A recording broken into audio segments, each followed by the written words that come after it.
지혜로운 노년을 보내기 위해 가져야 하는 4가지 생각.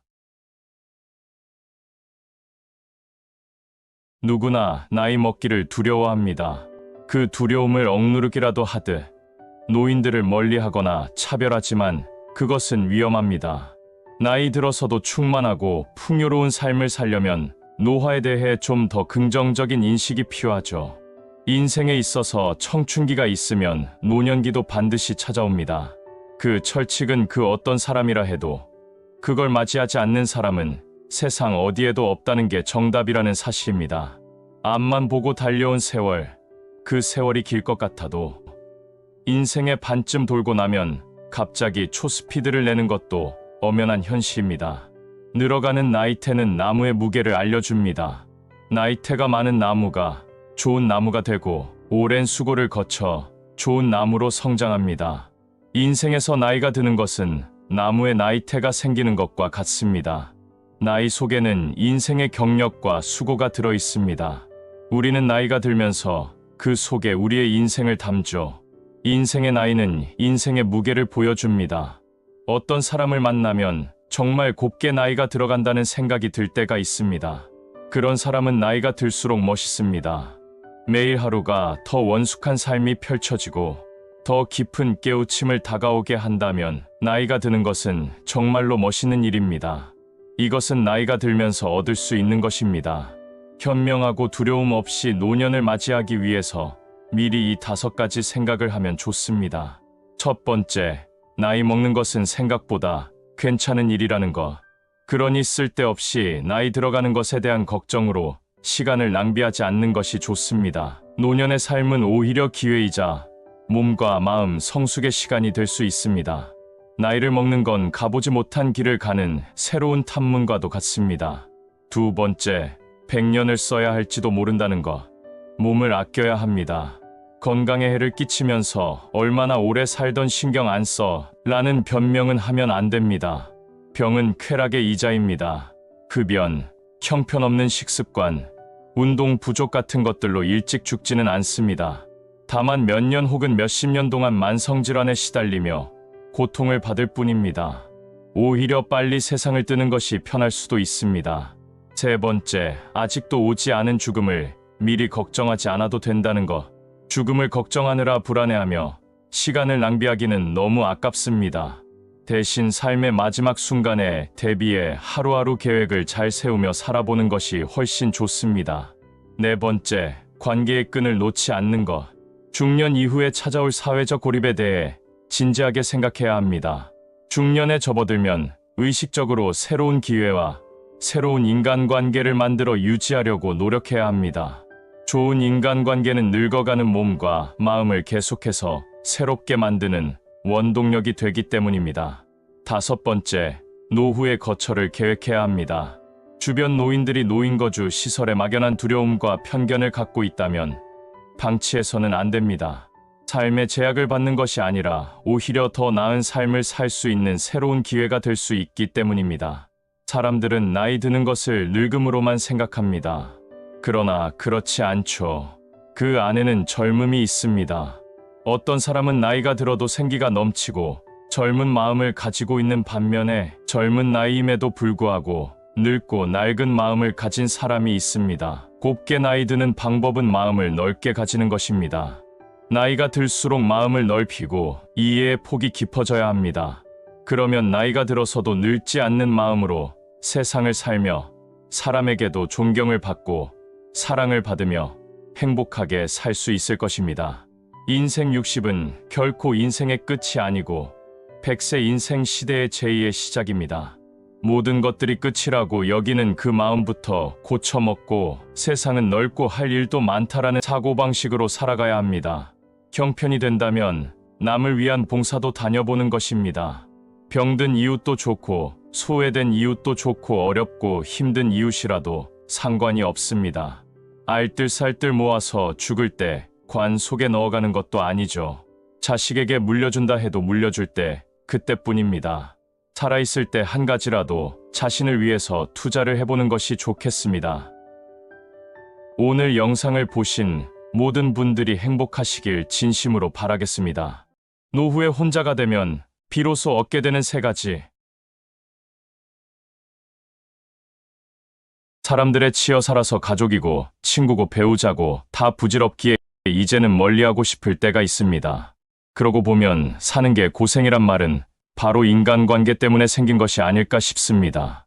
몸이야 힘들면 쉬면 회복되지만 사람들로부터 받게 되는 스트레스는 회복되기가 쉽지 않을 뿐더러 안에서 차곡차곡 쌓여 결국 마음의 병을 만들게 되죠. 요즘엔 다들 그렇게 서로 못 잡아먹어서 그리고 또 깎아내리지 못해서 안달인지 모르겠습니다. 자의로든 타의로든 혼자 떨어져 있게 돼서 그 고독감이 두려워 떨고 있는 분들이 많습니다. 이제는 전혀 불안해하거나 두려워하실 필요 없게 됐습니다. 더 많은 것을 얻게 될 수 있어서 그렇게 혼자 있게 되었으니 말입니다. 고독한 사람은 성공합니다. 혼자인 사람을 우리는 외톨이라고 부릅니다. 그렇게 안타까운 시선으로 혼자인 사람을 바라보지만 정작 그들을 바라보는 자신들은 무리 속에서 하나도 행복해하지 않습니다. 그 속을 벗어날 용기가 없어서 또는 그저 익숙함에 젖어서 지지고 볶으며 아둥바둥 버텨가고 있을 뿐입니다. 자발적 외톨이가 늘어가고 있습니다. 외톨이라는 말 속에는 여러모로 삐뚤어져 다른 사람들로부터 따돌림을 받는 사람이란 부정적인 의미를 담고 있지만 자발적인 외톨이는 전혀 다른 사람입니다.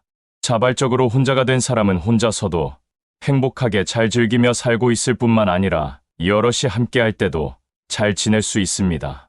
우리가 말하는 혼자인 것을 잘 즐기는 사람은 은둔형 외톨이가 아니라 혼자일 때와 또 여럿일 때 그렇게 균형을 잘 맞춰 살아가는 사람이기 때문입니다.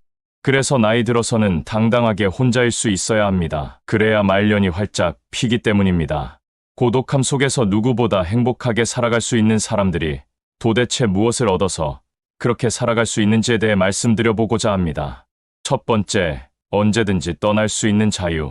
여럿이 함께 할 수 없는 것이 바로 내가 떠나고 싶을 때 떠나는 자유입니다. 아무리 마음 맞는 친구들이라도 일정을 맞추고 또 모두가 마음에 드는 여행을 하기엔 쉽지 않습니다. 어딜 가서 구경하고 어딜 가서 다 같이 입맛에 맞는 음식을 먹을지도 고민이죠. 각자가 조금씩 희생을 해야 그나마 여행을 잘 마칠 수 있을 겁니다.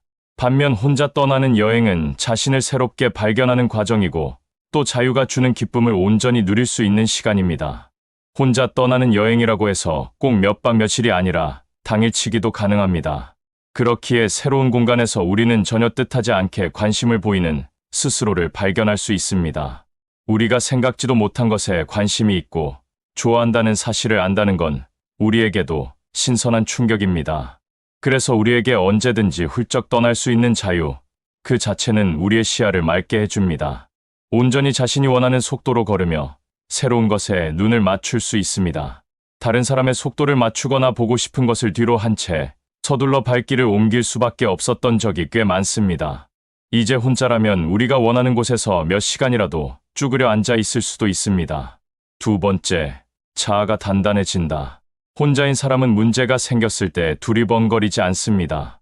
마치 본능적으로 혼자서 처리해야 하고 또 전에도 그랬듯이 이번에도 혼자서 해낼 수 있다고 생각합니다.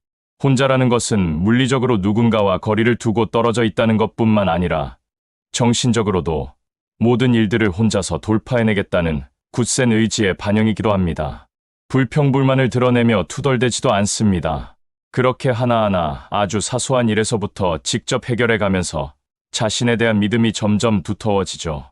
누구도 아닌 자신을 신뢰한다는 것만큼이나 세상 살아가면서 든든한 배경이 또 있을까 싶습니다.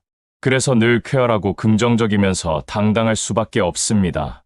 어떤 비바람이 불어도 잘 버텨내는 한 그루의 뿌리 깊은 나무처럼 어떤 일이 닥쳐도 의연하게 대처할 수 있는 능력을 갖춰가게 됩니다. 세 번째, 스스로에게 몰입할 수 있는 기회가 생긴다. 하루하루 변화하는 자신을 보는 기쁨을 누리는 사람들이라면 몰입의 힘이 얼마나 강한지 잘 아실 겁니다. 자신이 하고 싶었던 것에 그야말로 미친 듯이 신들린 듯이 빠져들어 에너지를 쏟아붓게 되면 놀라운 변화와 성장을 이루게 되죠. 코로나19로 인해 바깥 출입이 자유롭지 않자 집에서 혼자 즐기는 새로운 길을 모색하는 분들이 많이 생겨났었습니다. 그림을 그리기 시작하거나 어플을 통해 독학으로 악기를 배웁니다. 또 글을 쓰거나 캘리그라피를 익히는 분들도 계십니다. 여럿이 함께 해야만 즐거운 일인 줄 알았는데 뜻하지 않게 혼자 하는 즐거움과 몰입의 참맛을 경험하는 기회를 갖게 된 것입니다. 이를 넘어서 지금 미국에서는 대퇴사 현상이 벌어지고 있습니다. 너도 나도 사람들이 자발적으로 직장을 그만두고 있습니다. 작년에는 매월 평균 390만 명이 직장을 그만두었는데 최근 한 달 동안에는 무려 450만 명이 그만두는 초유의 기록을 세웠습니다. 코로나로 인해서 완전 봉쇄 기간 동안 회사에 나가지 못하고 집에서 일하는 것에 적응이 되면서 다시 출퇴근하려니 사람들과 같이 생활해야 한다는 그 사실을 참지 못하고 회사를 그만둬 버리는 겁니다. 새로운 라이프 스타일, 새로운 세계를 맛봤는데 다시 과거로 돌아갈 수는 없다는 이유가 가장 크지 않을까 싶습니다. 사람들이 고독의 참맛을 드디어 맛보게 된 겁니다. 인생은 혼자 왔다 혼자 가는 거라지만 인생에서의 성공도 행복도 그리고 평화도 혼자 있을 때만이 가능합니다. 혼자 있는 시간이 주는 힘을 믿으시고 좀 더 적극적으로 무리에서 벗어나 자신에게 몰입해보면 어떨까 싶습니다. 영상을 보신 모든 분들의 꽃피는 말년이 되시길 진심으로 바라겠습니다. 반드시 알아야 할 나이 들어가는 4가지 유형. 나이가 들면 들수록 어떤 모습으로 살아갈지, 각자의 꿈이 다 다른 것처럼 살고 싶은 인생 말년의 모습도 많이 다를 수 있을 것입니다. 최근 한 사회복지과 교수는 노인의 유형을 우리 사회의 현실에 따라 4가지로 구분했습니다. 첫 번째 유형, 늙은이. 어린이의 반대말이죠. 나이가 많이 든 사람을 늙은이라고 하지만 그건 단순히 사전적 의미일 뿐 우리가 일반적으로 늙은이라고 부를 땐 하찮게 생각하는 마음이 담겨 있습니다. 존중하는 마음이 들어있지 않은 지칭입니다. 이른바 선진국이라 불리는 OECD 38개 회원국 중 한국은 노인 빈곤율이 43.4%로 단연 1위를 차지하고 있습니다. 이것은 조사 대상인 65세 이상 성인의 43.4%가 평균 소득의 반도 안 되는 돈으로 생활을 이어가고 있다는 것이죠. 평균 소득도 그리 많지 않을 텐데 거기에 또 50%에도 못 미치는 소득으로 살아가고 있으니 사는 게 굉장히 팍팍할 게 분명합니다. 이런 생활의 고단함을 반영하듯이 우리나라의 노인 자살률 역시 3배가량 차이를 보이며 단연 1위를 기록하고 있습니다. 한국재지연합회에 따르면 폐지를 줍는 노인은 25만 명가량으로 추산된다고 합니다. 생존을 위해서 하루 10시간 이상 폐지를 모으고 옮겨서 1만 5천 원가량 손에 쥔다고 하니까 시간당 1,500원을 버는 셈인데 이는 최저임금의 20%에도 미치지 못하는 수준입니다. 당장 먹고 사는 문제가 발등에 부리다 보니 우리 모두가 노년 생활로 꿈꾸고 있는 한 인간으로서의 내면적 성장이나 여가를 보내기 위한 취미 생활, 친구들과의 교류 등은 먼 나라 얘기가 되고 맙니다. 질병 앞에서 비용 때문에 적절한 치료도 받지 못하고 돌봄의 대상으로 사회적 짐으로 인식됩니다. 그래서 이런 처지 때문에 우리 사회에 부담만 안겨주는 잉여인간, 2등 국민 취급을 받기도 합니다. 안타까운 일이죠. 우리나라 노인 인구의 절대다수가 또 곧 은퇴를 앞둔 예비 노인 인구의 절대다수가 생존 문제에 직면해 있는 이 유형에 속할 가능성이 상당히 높다고 전문가들은 경고합니다. 노후 준비가 제대로 안 돼 있기 때문이죠. 두 번째 유형, 어르신. 어르신이라는 말에는 존중하는 마음이 담겨 있습니다. 앞서 말씀드린 유형으로 불리는 늙은이하고는 어감부터가 확연히 차이가 납니다. 길에서 마주친 할아버지, 할머니를 부르는 어르신이란 호칭과도 내용면에서는 차이가 있습니다. 어르신에 해당되는 사람들의 경제적인 상황을 보면 아주 많은 재산을 소유했다기보다는 자가주택이 있고 월급처럼 매월 꼬박꼬박 들어오는 수입이 있으며 부족하다 싶은 생활비를 보충하기 위해 퇴직 이후에도 일을 하고 있는 동시에 자신의 경력을 살려 조그맣게라도 봉사활동을 합니다. 어르신이란 바로 온 마을 사람들이 존경하는 지혜롭고 현명한 할아버지와도 같은 존재라고 전문가들은 이 단어의 정의를 내립니다. 나이를 먹는다고 나의 숫자에 맞게 자동적으로 현명하고 지혜로운 사람이 되어 어르신으로 인정받는 것은 아니라는 점을 잊지 않을 필요가 있습니다. 세 번째 유형, 액티브 시니어. 취미와 여가 활동이 활발하고 배움에도 부지런할 뿐만 아니라 경제적으로 꼭 필요하진 않더라도 자신의 소질을 살려 소득을 창출하는 데도 적극적인 이른바 성공한 노인의 상징이 액티브 시니어라 할 수 있겠습니다. 액티브 시니어는 청바지를 입은 나이 든 보통 사람이라는 이미지를 가지고 가족이나 사회에 의존하지 않고 살면서 옷도 젊게 입고 자기 개발에도 힘쓰면서 인생 이모작에 매진하는 사람들입니다. 액티브 시니어는 지금껏 바쁘게 살아왔으니 지친 영혼을 위해 이제 꿈으로만 가지고 있던 것들을 마음껏 펼치며 살자는 생각을 갖고 있고 적극적으로 이를 행동으로 실천하며 삽니다. 아마도 우리 대부분이 바라는 노년의 모습이 아닐까 생각되지만 그렇다고 모두가 액티브 시니어로 살아갈 수 없는 게 현실입니다. 왜냐하면 최소한 먹고 사는 문제에 대한 불안감에 벗어날 수 있는 경제력이 받쳐져야 가능할 뿐만 아니라 실천력이 있어야 합니다. 사실 경제력을 갖추는 것보다 나이와 상관없는 강한 실천력을 갖추는 것이 더 어렵긴 합니다. 네 번째 유형, 선배 시민. 선배 시민이라는 노년의 유형은 최근 사회에 맞게 생긴 새로운 노년의 모습으로 시민의 한 사람으로서 공동체를 더 나은 곳으로 만들어가는데 실천적인 노인을 상징합니다. 사회복지과 교수가 새롭게 말을 만들고 정의를 내렸지만 실상은 우리 주변에서 이런 분들이 많이 있습니다. 이런 노년상이 생기는 이유는 노인을 대상으로 하는 여러 사회보장 제도가 퍼주기 비용이 아니라는 인식과 함께 시민으로서 공동체 발전을 위해 적극적으로 참여하고 기여하는 것이 필요하다는 생각에서입니다. 예를 들면 아침에는 초등학교에서 등교 도우미를 하고 오후에는 복지관에서 노인들과 여러 가지 사회 문제들에 대한 의견을 나누며 집에 오는 길에는 이곳저곳을 다니면서 쓰레기를 줍는 사람들을 의미합니다. 이는 아주 낯설고 생소한 모습이 아니라 우리 주변에 이렇게 봉사활동을 하는 분들을 많이 볼 수 있습니다. 공동체 이론으로 더 나은 공동체를 상상하고 변화시키고자 실천하는 노인들이 점점 늘어가고 있는 추세라고 합니다. 이 선배 시민은 학력이나 재력, 경력, 재능과는 상관없이 누구나 뜻과 의지만으로 될 수 있다고 합니다. 그렇다는 말은 어떠한 환경보다는 나의 의지가 제일 중요하다는 말입니다. 우리는 나이가 들수록 어떤 노년으로 살아가야 할지 고민이 많습니다. 앞으로 기대 수명은 더 늘어날 것이고 노년으로 보내야 할 기간이 인생의 3분의 1이 넘는 사회로 발전함에 따라 지금이라도 미리 차근차근 잘 준비해서 늙은이만은 되지 않는 노년이 되어야 하겠습니다.